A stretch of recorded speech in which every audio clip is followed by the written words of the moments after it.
안녕하세요. 여러 사연 들으면서 저도 언젠가는 이야기할 소재가 있을까 싶었는데 얼마 전 돈 욕심에 눈이 먼 형님 덕분에 평범치 않은 사건이 생겨 이렇게 사연을 보내보게 되었어요.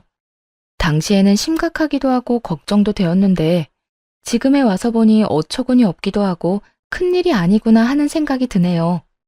저는 30대 후반 전업주부인데요. 결혼 생활을 해보니 남편과의 관계도 중요하지만 시댁과 사이가 틀어지거나 좋지 않은 집안들도 주변에 흔하게 보이더라고요. 그래서 결혼 초반에 걱정을 많이 했는데 걱정할 필요가 없게 만들어준 사람이 지금의 남편이에요. 신랑은 별 볼 일 없는 평범한 회사원이지만 막둥이로 사랑을 많이 받고 자라서인지 애교도 많고 저희 가정뿐 아니라 양가 가족들을 잘 챙기는 덕분에 저도 시댁에 적응을 잘할 수 있었어요. 더군다나 시어머님도 저를 많이 아껴주셔서 저도 시어머님을 친정엄마처럼 사랑하고 존경하게 되었어요. 시댁에 딸이 없어서인지 지금도 친딸과 엄마처럼 집에 자주 찾아뵙고 데이트도 많이 하고 있답니다. 또 대화가 많이 없는 친정도 저와 신랑이 있으면 웃음꽃이 끊이지 않을 정도로 신랑은 집안에 없어서는 안 될 고마운 존재가 되었답니다. 남편과 이런 결혼 생활을 하는 것이 제게는 더욱 꿈만 같은데요. 왜냐하면 제가 어릴 때 저희 집은 사정이 여의치 않아서 부모님은 서울로 돈을 벌러 가시고 저와 언니는 큰엄마 댁에 맡겨져 눈칫밥을 먹고 자랐어야 했기 때문이에요. 저희는 엄마 아빠의 사랑이 가장 필요한 나이에 관심과 사랑을 받지 못하고 바쁜 부모님의 뒷모습만 보며 일찍 철이 들었어야 했어요. 나이에 맞는 모습보다는 늘 어른스러운 척하며 지냈던 날들이 많았던 것 같아요. 큰엄마는 가뜩이나 삶이 힘들고 팍팍한 상황에서 저와 언니까지 맡게 되어 힘에 부치셨던 것 같아요. 그래서 저희 밥상에는 항상 콩자반이나 김 정도만 내어주시고 고기 반찬이나 계란말이 같은 음식은 자기 식구들에게만 몰래 내어주셨어요. 어린 마음에 그게 어찌나 서러웠던지 빨리 어른이 되어서 큰엄마 댁을 벗어나고 싶었어요. 사촌 언니도 저희를 밖에서 만나면 남을 보듯 무시했고 한 번은 거지자매 지나간다 라고 뒤에서 욕하는 것도 들었어요. 어린 마음에 했던 행동이었겠지만 그때를 생각하면 아직도 수치스러운 기분이 들어요. 저희는 화장실을 쓰는 것이나 잠자는 것까지 눈치가 많이 보였는데요. 큰엄마네 식구들이 화장실을 다 쓰고 난 뒤에 저희가 화장실을 쓰거나 등교하는 날은 무조건 새벽에 일어나 가장 먼저 조용히 씻고 나왔어야 했어요. 한 번은 추운 겨울이었는데 난방비를 아끼려 큰엄마네 가족들은 내복에 두툼한 이불을 온갖 방한용품들을 구비하셨는데 저희는 여름에 사용하던 이불을 그대로 써야 했어요. 어린 마음에 어찌나 서럽고 슬프던지 둘이 꼭 붙어 울면서 잠에 들었어야 했고요. 겨울 이불은 비싸니까 저희 자매에게는 줄 수 없으니 있는 이불을 덮으라고 하시더라고요. 지금 와서 생각해보면 어린 아이들에게 너무하셨던 것 같아요. 그렇게 고등학생이 되어 겨우 서울에 자리 잡으신 부모님과 함께 지낼 수 있게 되었지만 내 식구가 살 집과 생활비를 감당하기에는 빠듯하기는 마찬가지였어요. 그래도 큰엄마네 집을 떠나 부모님과 함께 살 수 있게 되어 저희는 너무너무 기뻤어요. 대학에 진학한 후 안 해본 알바가 없을 정도로 끊임없이 알바를 했어야 근근히 학자금을 마련할 수 있었고 가족들이 다 일을 했기 때문에 어릴 때부터 성인이 되어서까지 가족끼리 편하게 밥 한 끼 먹는 일이 거의 없었어요. 미래에 제 가정을 이루게 되면 가족들과 시간을 많이 보내고 사랑이 넘치는 가정을 꾸리는 것이 꿈이 되었어요. 그래서 저는 경제적인 뒷받침이 될 수 있도록 더 열심히 일하고 악착같이 돈을 모았어요. 그러던 중 친구의 소개로 남편을 만나게 되었는데 온갖 고생하며 서럽게 자란 저와는 달리 남편은 누가 봐도 사랑을 많이 받고 자란 막내 아들 티가 났어요.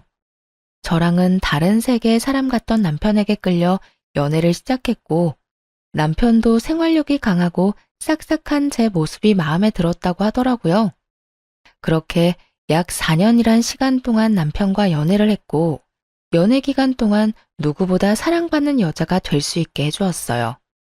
그리고 한결같이 저와의 시간도 가족들과의 시간도 소중하게 여기는 남편의 가정적인 모습을 보게 되었는데요. 만약 이 사람과 가정을 꾸린다면 내가 꿈꾸던 가정을 이룰 수 있겠다는 확신이 들어 4년 연애 끝에 결혼을 결심하게 되었어요. 그렇게 결혼을 결심한 뒤 우연히 남편을 소개해줬던 친구를 통해 남편의 집안이 제가 생각한 것보다 훨씬 부유하다는 것을 알게 되었어요. 사실 괜찮은 정도라고는 알았지만 경제력으로 동네에서는 꽤나 유명한 모양이었어요. 그에 반해 저희 집은 그때까지도 살림이 여의치 않아 저의 결혼식까지 부담스럽게 생각하셨어요. 혼수나 예단을 그때 당시에는 지금처럼 생략하는 분위기가 아니었기 때문에 부모님도 걱정이 되셨나 봐요. 엄마는 가난한 집 때문에 딸이 무시당할까봐 많은 걱정을 하셨고, 솔직히 저도 그 부분이 걱정이 되더라고요. 드라마에서 나오는 부유한 집 자식과 가난한 집 자식의 결혼이 떠오르면서 저를 반대하시거나 핍박하시면 어떻게 하나 하는 막연한 두려움이 들었어요. 그래서 남편에게 우리 집안이 남편 집안에 비해 너무 기우는 것 같다며 걱정을 내비치자 남편은 제 생각을 이미 예상하고 있었다는 듯 어릴 때 이야기를 해주었는데 남편이 어릴 때 아버지와 어머니가 이혼하셨고 이후 꽤 오랜 시간 동안 저희 집처럼 형편이 어려웠다는 이야기를 해주었어요.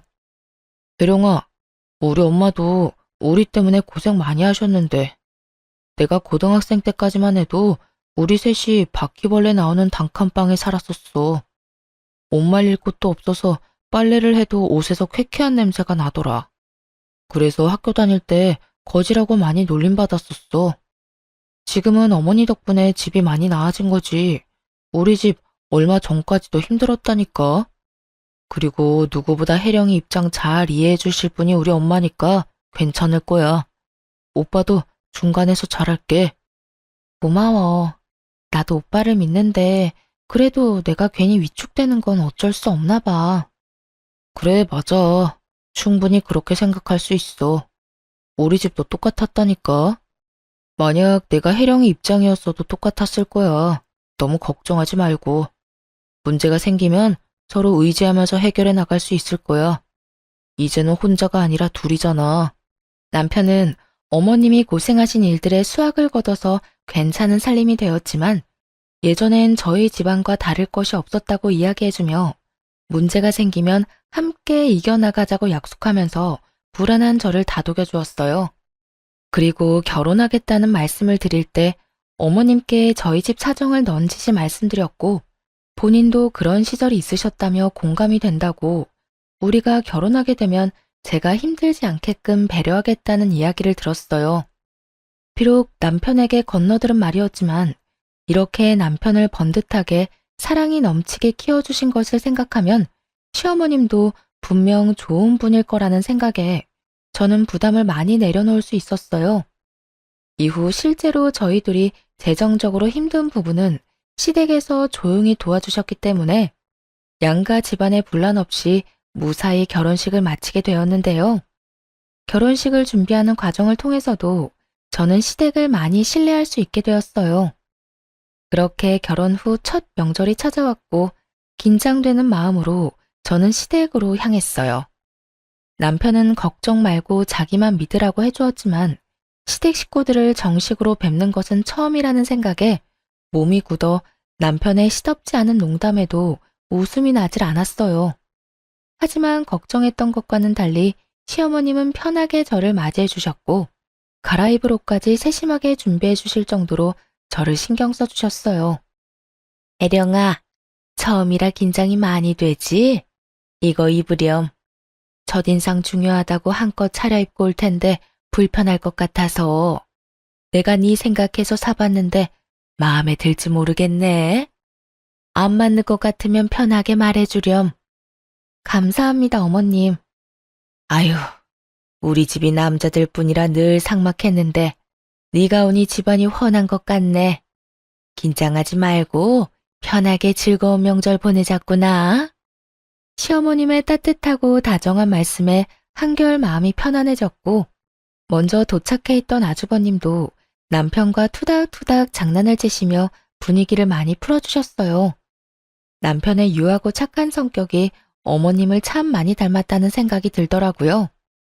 본격적인 명절 준비를 하기 위해 시어머님과 함께 장을 보고 돌아오던 길에 형님을 만나게 되었는데요.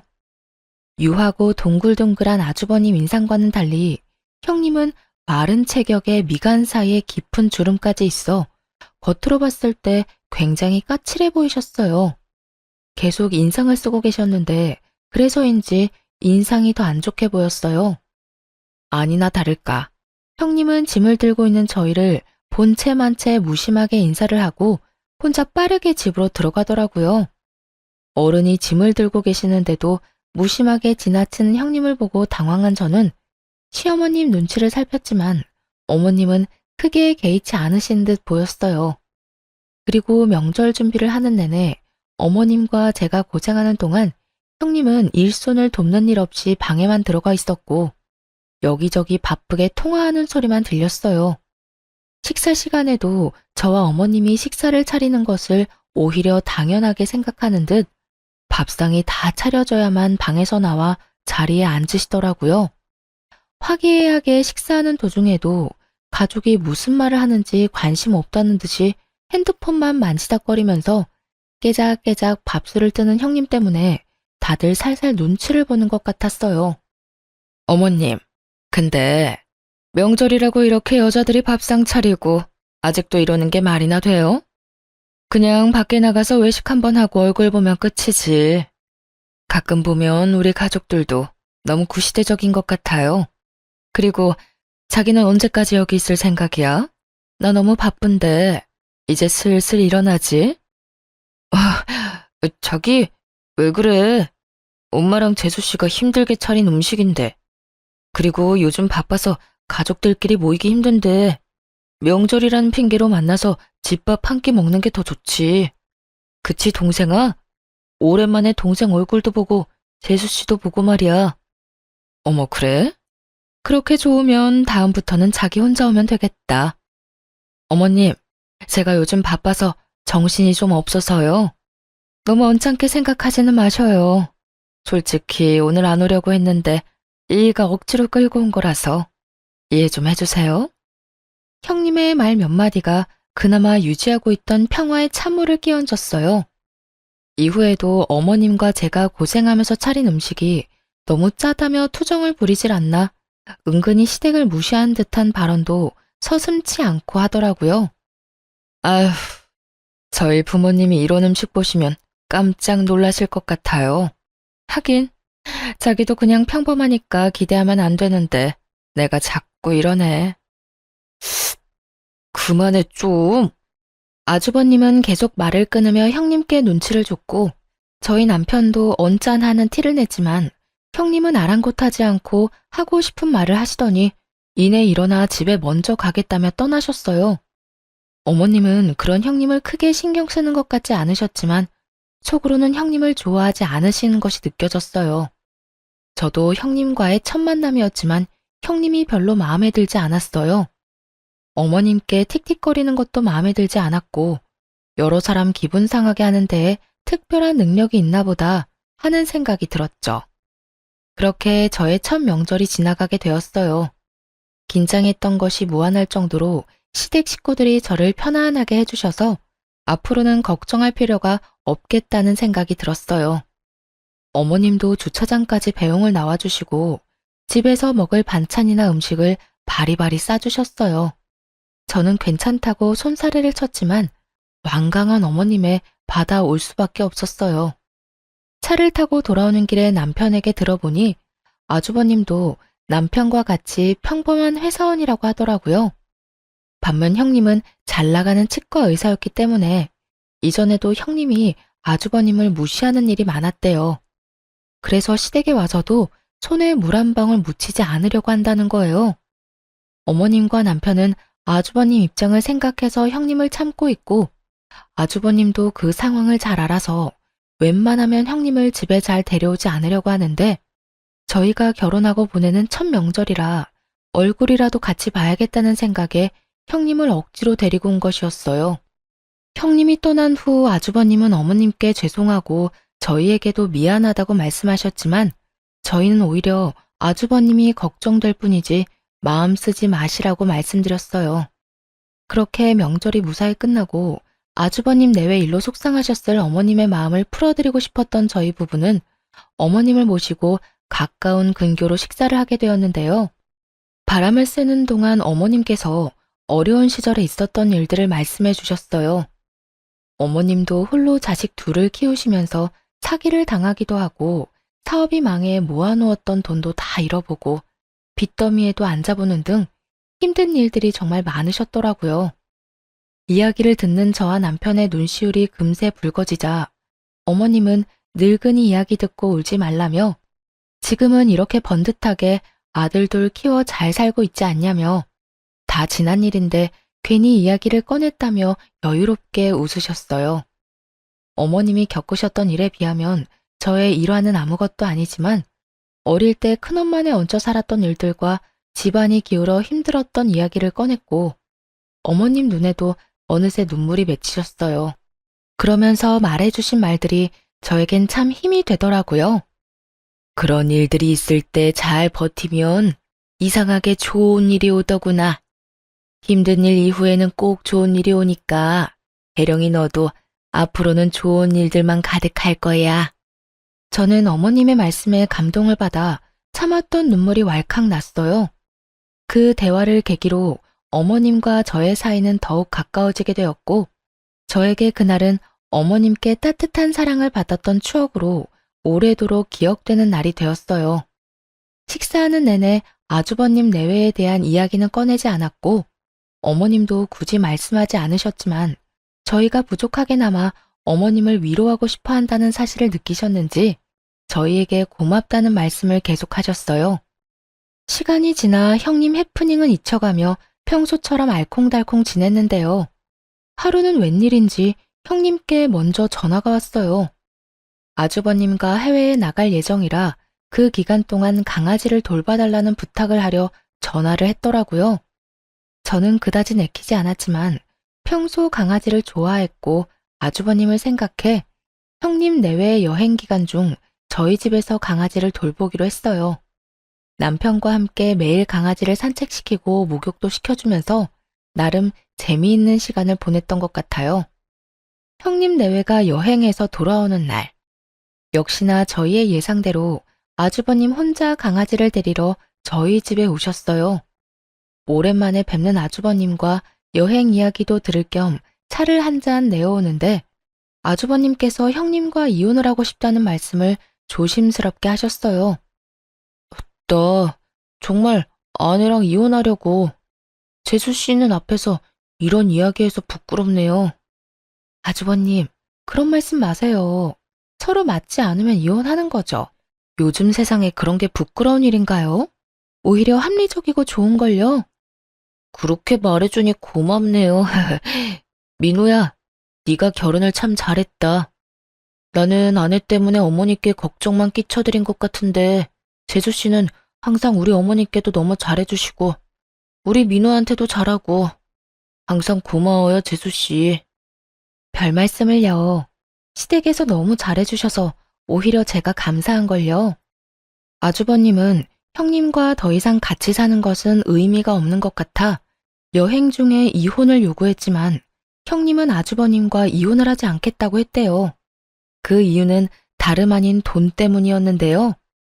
시댁이 부유하다는 것은 알았지만 실제로 시어머님은 꾸준한 부동산 경매로 자산을 불려오셨고 가지고 계신 부동산만 수십 채라고 들었어요. 상가 건물만 5채가 넘는다는 이야기를 들었지만 구체적으로 자산의 규모가 어느 정도인지는 정확히 알지 못했는데요. 이 사실을 대략 알고 있던 형님도 시어머니가 돌아가시게 되면 어머님 유산이 대부분 아주버님께 올 것이라고 생각했고 유산을 받은 이후에 이혼하게 되면 위자료를 한 푼이라도 더 받을 수 있을 거라는 생각에 이혼하지 않겠다고 버티고 있는 것이었어요. 평소 형님이 가정주부인 저를 무시하는 이유도 별 볼 일 없는 가난한 집안 출신이기 때문에 애초에 어머님 성에 차지 않을 것이라 생각했기 때문이었어요. 그 사실을 알게 된 저희 신랑은 화가 머리끝까지 차올라 당장이라도 형님 병원에 찾아가 당장 이혼하라고 말하겠다며 난리쳤지만 아주버님과 형님의 일이니까 우리가 선뜻 나서지 말자고 말려 겨우 마음을 가라앉혔어요. 결혼한 지 1년 정도 되어갈 즈음 감사하게도 저희에게 아이가 생겨 사이가 더 돈독해졌지만 아주버님 내외는 사이가 더 나빠져 아예 따로 살고 계신다는 이야기를 듣게 되었어요. 출산을 하고 얼마 지나지 않았을 때 친정엄마가 유방암 판정을 받으셨다는 연락을 받게 되었어요. 아이가 태어난 지 얼마 되지 않았던 상황이었고 가뜩이나 외벌이라 넉넉지 않았던 저희 살림에 수술비를 감당하는 것은 무리였어요. 수술비뿐 아니라 엄마 병원도 제대로 찾아가기 힘든 상황이었기에 가슴이 턱턱 막혔어요. 저는 무직자 대출이라도 받아보려고 아이를 돌보면서도 여기저기 알아보았지만 갓 태어난 아이를 돌보는 일도 벅차 너무 막막했어요. 평소와 달리 걱정 어린 제 얼굴을 보게 된 남편은 저에게도 아이 말고도 다른 일이 있다는 것을 금세 알아차렸고 남편의 설득 끝에 엄마가 유방암 판정을 받았다는 이야기를 털어놓게 되었어요. 사실 우리 엄마 유방암이래. 나 너무 걱정돼. 나이도 있으시고 혹시나 수술 잘못되면 어떡하지? 우리 집 수술비랑 치료비 감당할 상황이 안 될 텐데 우리도 별이 때문에 돈 많이 써서 요즘 많이 빠듯하잖아. 그래서 아기 보면서도 걱정이 돼서 자꾸 눈물이 나. 바로 말 못해서 미안해. 여보한테 짐이 될까봐 말하기 어려웠어. 지금도 혼자 버느라 힘들어하는데 이런 일까지. 네가 뭐가 미안해. 내가 더 많이 못 벌어와서 미안하지. 우리 살림도 혜령이 덕분에 아껴서 잘 살고 있고 너랑 별이가 나한테 와줘서 너무 행복한데 정작 힘들 때 몰라줘서 미안해. 이제 같이 방법을 찾아보자. 우리 결혼할 때 기억나지? 둘이 같이 의지하면서 해결해 나가기로 했던 거. 기억나. 남편은 아주버님께 한번 도움을 청해보겠다고 했지만 아주버님 사정을 뻔히 아는데 부탁하는 것이 너무 죄송해 남편을 말렸어요. 그렇게 둘이 여기저기 대출을 알아보는 중에 아이를 돌봐주러 집에 오셨던 어머님께서도 사실을 알게 되셨는데요. 시어머님은 한 걸음에 은행으로 달려가 수술비 전액을 마련해 주셨고 저는 한사코 받지 않으려고 했지만 남편의 권유로 어머님의 도움을 받게 되었어요.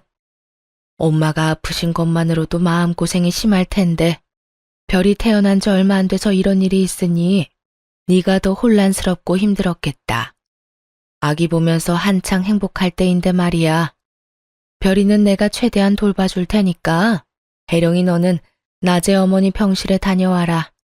그래야 사돈이 금방 쾌차할 수 있을 거야. 어머님 정말 죄송해요. 매번 이렇게 도움만 받는 것 같아요.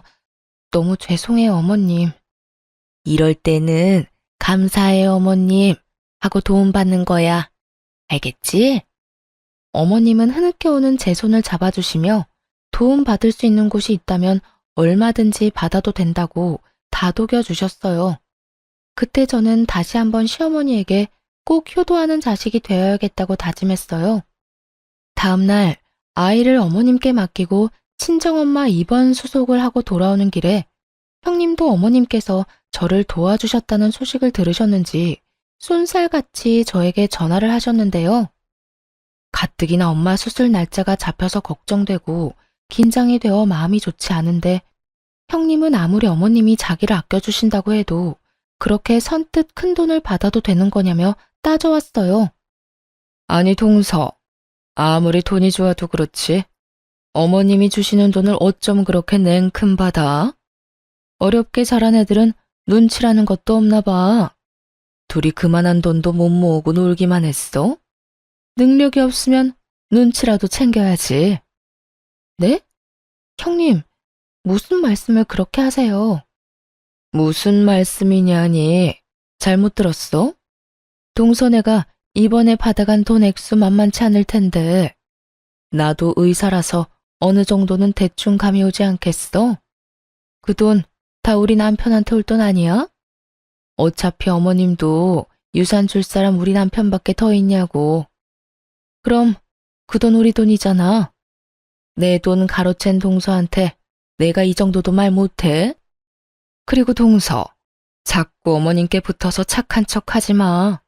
아주 그냥 찰싹 붙어서 어머님, 어머님. 아주 여우가 따로 없더라. 어이가 없어서. 그럴 시간에 나가서 정당하게 돈을 벌지 그래. 어머님이 이번엔 불쌍해서 도와주신 거니까 다음에 또 손 벌릴 궁리하지 말라는 말이야. 알았어? 그리고 이번에 돈을 받았다고 해서 어머님 유산이 저희 부부에게 갈 거라고 착각하지 말라고 하더라고요. 형님의 말도 안 되는 억지와 폭언에 저는 너무 어이가 없었어요. 계속 듣다 보니 아무리 손윗 사람이라도 선을 넘었다는 것은 말해줘야겠다는 생각이 들어 한마디 했습니다. 형님은 상도덕도 없어요?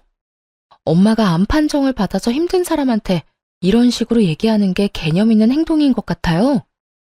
그러거나 말거나 형님은 자신의 돈을 뺏겼다는 생각에 분했는지 도리어 윽박을 지르더군요. 뭐? 개념? 동서 말이 심하네. 아니, 따지고 보면 내 말 맞잖아. 어머님이 불쌍해서 준 돈. 그걸 넙죽 받아먹은 동서도 수준 알만한데 뭘. 하긴, 없이 살면 그런 큰 돈에 눈 돌아갈 수도 있지. 그런데 어머님이 동서한테 그런 큰 돈을 내준다고 해서 동서 팔자가 바뀔 거라는 착각은 하지 마. 내가 입 아프게 말 안 해도 어차피 그 유산은 장남이 가져가게 될 거야. 그러니까 허튼데 욕심 부리지 말고 그 시간에 장남인 우리 남편한테 조금이라도 더 잘 보이는 게 낫지. 안 그래? 저는 황당하고 힘에 부쳐 형님 전화를 뚝 끊어버렸어요. 그리고 집에 도착해 남편과 어머님을 만났는데 곧바로 서러움에 눈물이 터져 나왔어요. 혜룡아, 무슨 일이야? 장모님 병이 갑자기 더 심각해지신 거야? 아니, 그게 아니라 제가 말을 잇지 못할 정도로 울자 어머님은 따뜻한 물을 가져와 주셨고 물을 마신 뒤 제가 진정될 때까지 꼭 안아주셨어요. 덕분에 한 차례 진정이 된 저는 형님이 제게 했던 말들을 쭉 이야기했고 남편도 어머님도 화가 나 얼굴이 붉게 달아올랐어요. 참다 못한 남편이 형님께 직접 전화해 똑같이 따지겠다는 것을 어머님이 말리셨어요. 그런 생각까지 하고 있는 줄 생각도 못했구나. 그저 말만 이쁘게 못하는 아이인 줄 알았더니 돈 욕심이 하늘을 찌르는구나. 이런 아이인 줄 알았으면 애초에 결혼 허락도 안 시켰을 게다. 이럴 게 아니라 첫째한테 말해야겠어. 얼른 이혼하면 좋겠다고. 위자료가 얼마가 들던 이혼은 무조건 밀어붙여야겠어. 이후 아주버님도 형님의 만행으로 오만정이 떨어져 더 강하게 이혼을 요구하기 시작하셨다고 들었어요. 형님이 저에게 사과하리라고 기대조차 하지 않았는데요. 역시나 사람은 안 변한다고 제가 남편과 아주버님을 깨워 자기만 나쁜 년으로 만든다며 시어머님께 제 욕을 한 바가지 했다고 하더라고요. 하지만 어머님은 제가 울었던 당시 함께 계셨기 때문에 그 말을 믿지 않으셨어요. 시어머님 도움으로 엄마 수술이 잘 끝나고 저도 낮에는 아이를 맡기고 병간호를 꾸준히 하며 안정기에 접어들었을 무렵이었어요. 동네 부동산 중개업자들 사이에서 시어머님이 무리한 투자로 부동산과 돈을 다 잃으셨다는 소문이 돌기 시작했는데요. 업자들 사이에서 저희 시어머님은 큰 손으로 유명하셨기 때문에 소문이 더 빠르게 퍼져나갔고 부동산에 관심이 없던 저희 부부에게까지 그 이야기가 들려오게 되었어요. 소문이 퍼지고 있는 중에도 어머님은 아기를 봐주시러 저희 집에 자주 들러주셨는데 그 일에 대해 알고 계시는 건지 모르시는 건지 별다른 말씀은 없으셨어요. 저희는 어머님이 걱정되기도 했지만 평소와 다름없이 평온한 어머님의 모습 때문에 소문일 뿐이라고 믿었어요. 그래서 평소와 다름없이 어머님과 좋은 시간을 보내려고 노력했어요. 반면에 형님은 전혀 그렇지 못했죠. 하루는 남편과 아이와 함께 시댁에서 식사를 하고 있는데 갑자기 형님이 문을 벌컥 열고 들어왔어요. 신발도 제대로 벗지 않은 채 집 안까지 들어온 형님은 어머님을 붙잡고 진짜 망하셨냐며 갑자기 소리를 지르기 시작했어요. 어머님, 진짜 망하신 거예요? 부동산 다 잃었다면서요. 대답을 좀 해보세요, 대답. 그러게 늙은이가 집이나 지키지 투자가 웬 말이에요. 있는 돈 잘 모아놓으면 이딴 문제는 없잖아요. 아니면 진짜 노망 났어요? 대답 좀 해봐요. 형님이 어머님 코앞으로 다가가 소리를 질렀지만 어머님은 아무 대답도 하지 않으셨어요. 나한테 위자료 준다고 했다면서? 내 돈 어쩔 거예요? 이런 코딱지만한 콩가루 집안에서 내가 얼마나 시간을 허비했는지 몰라요? 위자료 토해내요, 빨리. 형님은 무슨 노망이 나서 그렇게 돈을 다 날리셨냐며 울고불고 어머님을 잡고 난리를 쳤고 끝까지 어머님은 아무 대답도 하지 않으셨어요. 형님이 얼른 위자료 내놓으라며 소리를 지르면서 어머님을 붙잡고 흔들자 그 꼴을 더는 보지 못하겠어서 저희가 나서서 형님 손을 내쳤어요. 그 힘에 형님은 종이장이 흔들리듯 바닥에 넘어졌는데 바닥에 넘어지자마자 악에 받쳤는지 벌떡 일어나 저희에게 손가락질하며 소리를 지르더군요. 아니 너네는 뭔데 나서? 그래 너는 이 순간만 바래왔지? 어머님이 망하든 말든 상관없이 나한테 복수하고 싶었지. 지금 이 순간에도 그렇게 잘 보이고 싶어? 상황 파악이 안 돼? 어머님 망했다니까. 너네가 그토록 바라던 돈 한 푼도 없으시다고. 그만하세요, 형님. 언제 한번 어머님 모시고 제대로 된 식사라도 한 적 있어요? 형님 배 채울 생각만 하다가 계획대로 안 되니까 어디로 와서 행패해요? 설사 어머님이 망하셨다고 해도 사랑하는 가족이고 집안의 어른이세요. 이런 식으로 와서 울고불고 난리치는 게 맞아요? 의사라면서요. 많이 배웠다면서요. 이게 많이 배운 사람이 할 행동이에요. 너 이게 뭐라고? 말 다 했어? 보자 하니까 무식한 게 끝도 없이 기어오르네. 네 위치를 알고 말해. 너도 지금 윗사람한테 대드는 거 아니야? 아, 지금 또 기회다 하고 여우짓 하는 거지? 어머님한테 그렇게 잘 보이고 싶어? 그러려고 여기서 나올 때까지 기다렸니? 겨우는 무슨 그런 식으로 사람 이상하게 만들면 좋아요? 그리고 어머님 돈이 왜 형님 돈이에요? 어머님이 산전수전 다 겪으시면서 힘들게 모아온 돈이에요. 형님이야말로 어머님에 대해 아무것도 모르고 우리 집안에 아무 공헌도 안 해놓고 그 돈이 형님 돈이라고 우기는 게 그게 바로 거짓 인부 아니에요? 도대체 뭘 안다고 소리를 질러요? 어른 앞에서 악지르고 떼쓰고 나이 먹고 부끄러운 줄 아세요? 자꾸 저보고 무식하다고 하시는데 진짜 무식한 건 형님이에요. 뭐라고? 너 지금 나이 먹고 부끄러운 줄 알라고? 무식하다고? 말 다 했어? 말 다 했냐고? 그러든 말든 너가 무슨 상관인데 난리야? 그만하시고 저도 형님처럼 막무가내로 나가기 전에 당장 이 집에서 나가요. 내가 여기서 왜 나가? 씨. 늘 조용하고 소극적이던 제가 강하게 나오자 당황한 형님이 머뭇거렸고 그러던 찰나 남편이 나서서 형님을 집 밖으로 끌어내 쫓아버렸어요. 형님은 끌려가면서도 소리를 버럭버럭 지르고 안간힘을 썼지만 워낙 마른 몸짓이라 남편이 손쉽게 끌고 나가더라고요.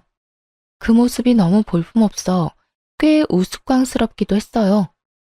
이후에도 씩씩대며 흥분하는 저희 부부를 오히려 어머님께서 담담하게 진정시키셨어요. 어머님은 아주버님이 괜히 속만 끓을 테니 형님이 왔었다는 것을 알리지 말라고 하셨지만 저희는 아주버님도 아셔야 문제를 해결하실 수 있다고 어머님을 설득해 아주버님께 있었던 상황을 알려드렸어요. 아주버님은 그 길로 이혼 소송에 들어가셨고 오히려 위자료를 받고 이혼을 하시게 되었는데요.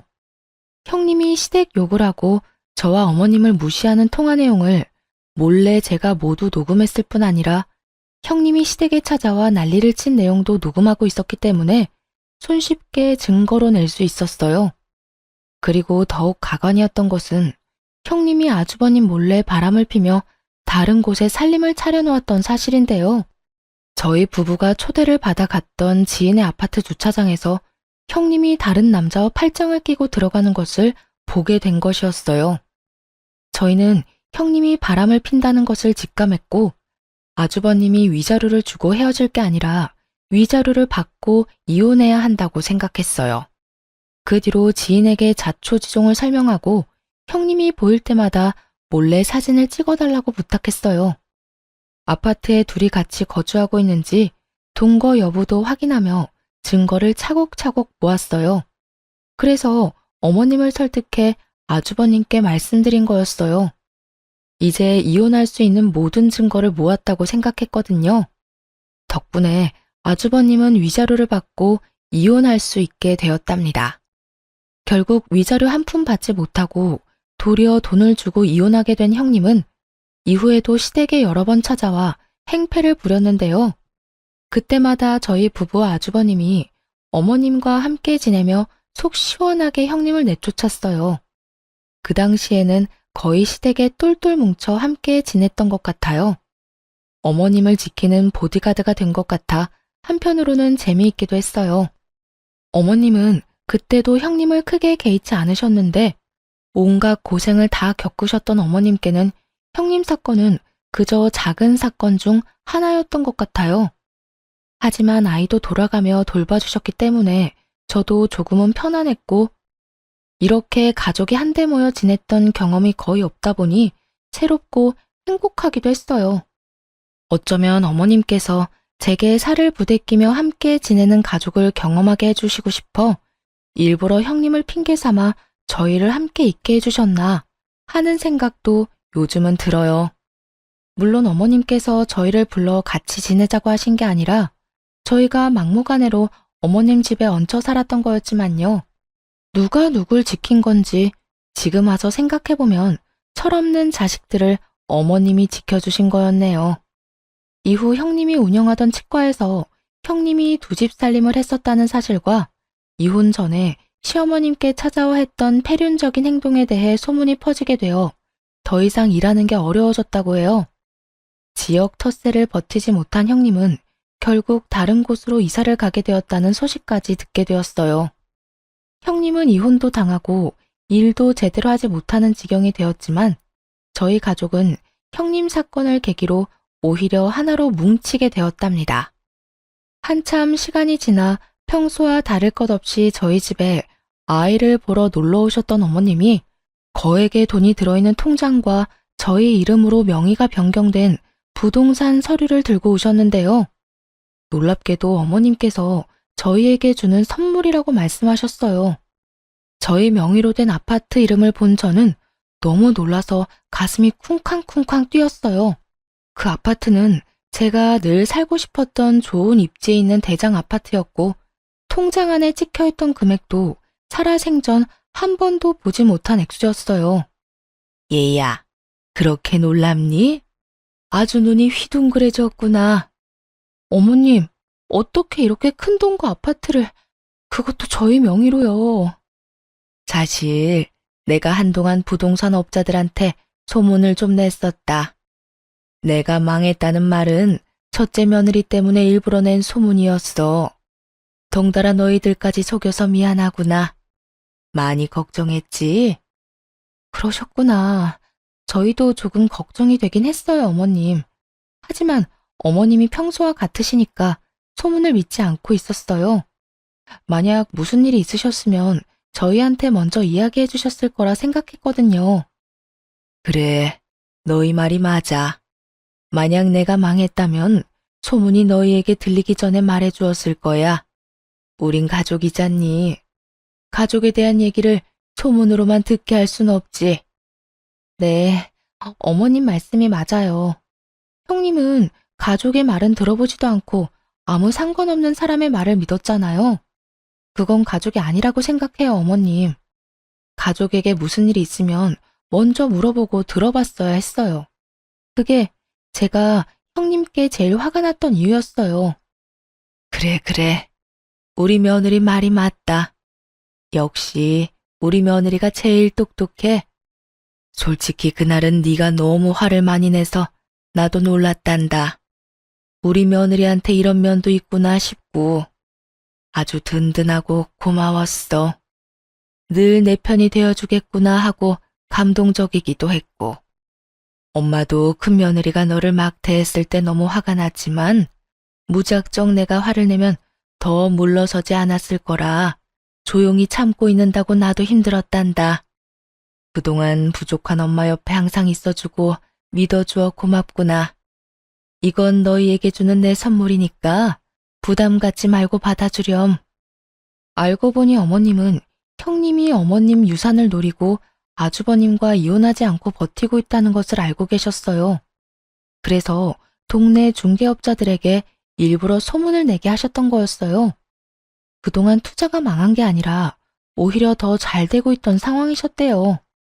어머님은 저희 부부에게 그동안 사실대로 이야기하지 못해 미안하다고 하시며 아무 말 없이 믿어주고 옆에 있어줘서 고맙다는 말씀을 하셨어요.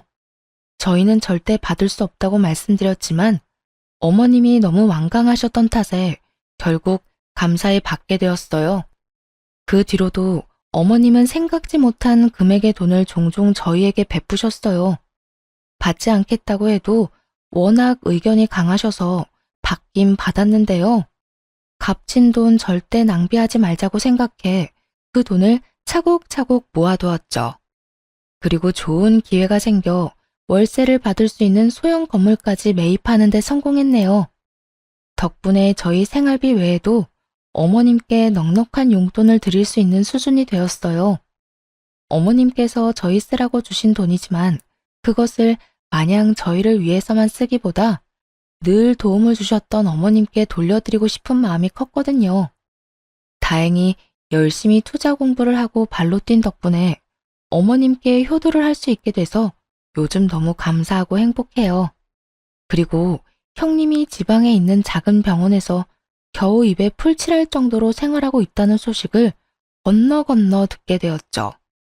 되도 않는 욕심만 부리다가 모든 것을 잃고 쫓겨난 형님의 끝을 보면서 어려운 환경에서도 헛된 욕심을 품지 않고 살아온 제 자신에게 감사함을 느꼈어요. 저희 부부는 새로운 마음으로 어머님이 주신 아파트로 이사를 했어요. 저희 집이 생기다니 아직도 믿기지 않지만 이곳에서 우리 세 식구 사랑 넘치게 살아보려 해요. 그리고 여전히 시댁 식구들과는 화목하게 지내며 재미있는 나날을 이어가고 있어요. 얼마 전에도 다 같이 모여 맛있는 음식과 영화를 보며 시간을 보냈는데요. 아주버님 농담에 저희 남편의 애교, 아이가 쑥쑥 크는 모습까지 저희는 시간 가는 줄 모르고 웃고 떠들면서 보냈답니다. 지금은 경제적인 것보다 제가 꿈꾸고 바래왔던 따뜻하고 사랑이 넘치는 가정을 이루게 된 것이 저에게는 가장 큰 선물이 아닐까 생각해봐요. 생각해보니 어머님이 저에게 하셨던 말씀처럼 힘든 시기 후에 좋은 일이 찾아왔네요. 여러분도 힘든 시간을 보내고 계신다면 곧 좋은 일이 올 거라고 말씀드리고 싶어요. 긴 사연 들어주셔서 감사합니다. 모두 사랑하는 가족들과 행복한 시간 보내시길 바래요.